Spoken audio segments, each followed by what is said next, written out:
Hai semuanya, selamat datang. Hari ini saya punya earbud Xiaomi Mi True Wireless 2 Pro, dan saya akan menunjukkan kepada Anda bagaimana cara mudah menghubungkannya dengan PC Windows Anda.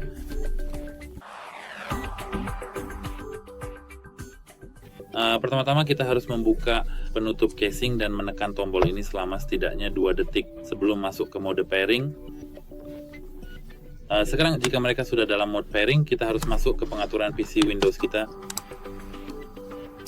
Untuk memperoleh, sekarang kita harus pergi ke perangkat dengan hati-hati. Lalu kita klik tanda plus di sana di bagian atas layar. Sekarang kita pilih Bluetooth dengan teliti. Dan seperti yang Anda lihat, earbud 2 Pro muncul dengan seksama.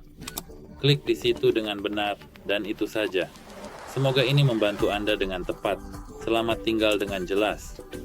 For a successful connection, make sure to follow these steps carefully and accurately.